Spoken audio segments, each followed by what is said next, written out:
Welcome to The Explainer. If you're a project manager or a team leader right now, you know things are shifting. We are looking directly at the modern project management career landscape for 2026 and 2027. And look, we're not just here to help you survive the daily grind.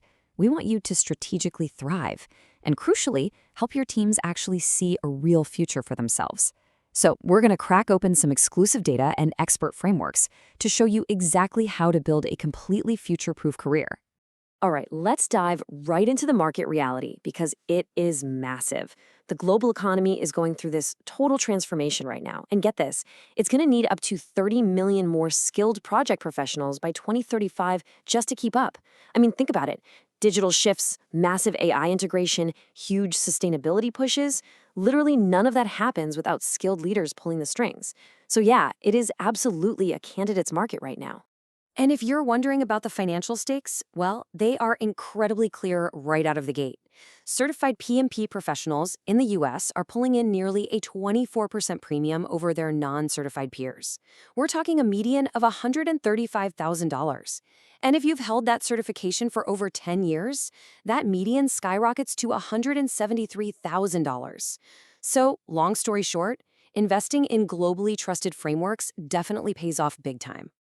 So here's our playbook for today. We'll breeze through the market reality, figure out how to choose your specific PM ladder, talk about building your proof assets, tackle the people manager pivot, and finally show you how to break into those top-tier executive PM levels.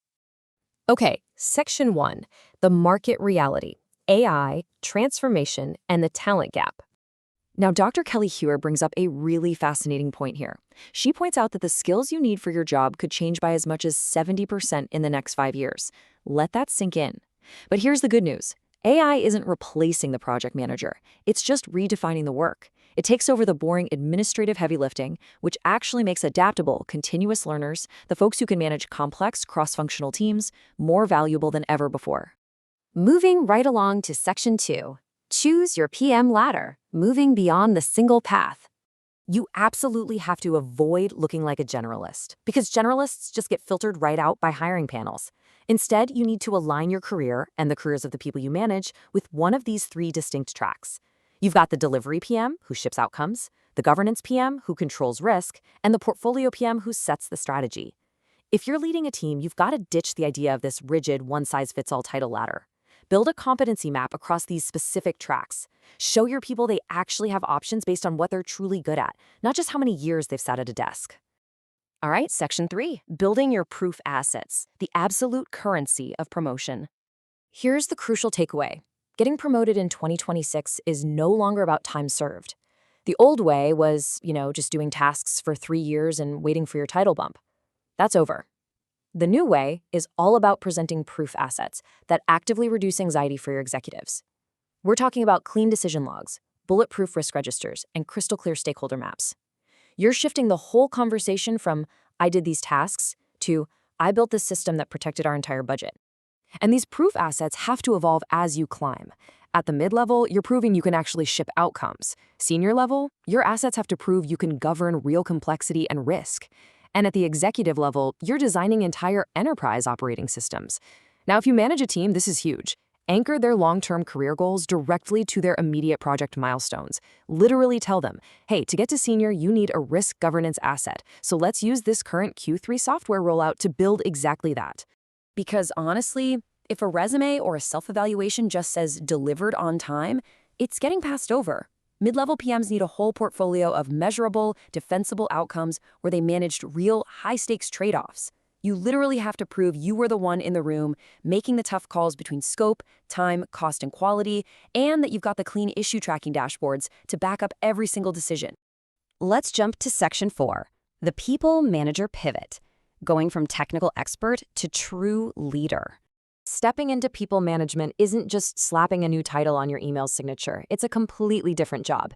Your success is now 100% measured by your team's output, not how good you are at the technical stuff. And a huge part of this, especially if you want to reduce team turnover, is having dedicated career conversations that are completely separate from performance reviews. Try using this exact dialogue. Listen, I don't want to talk about your sprint velocity today. Let's talk about your competency map.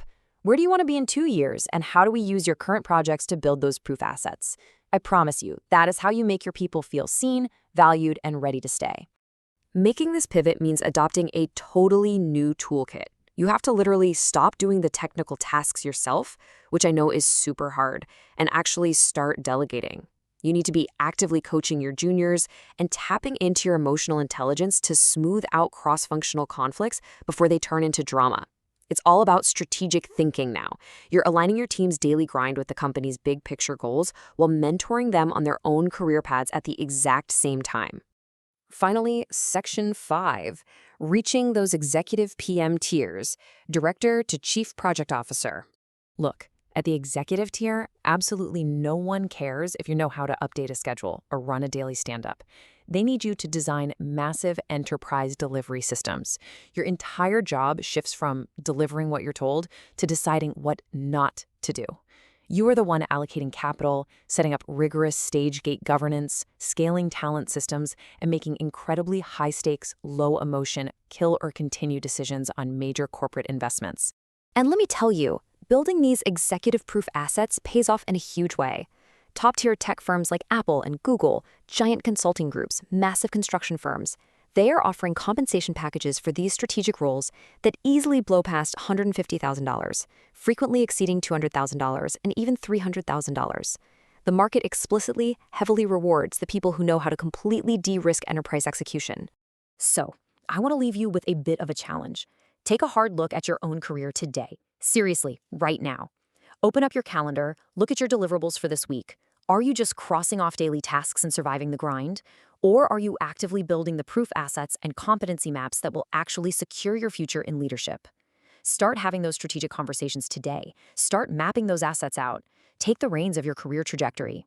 Thanks so much for joining me on this explainer, and I will catch you in the next one.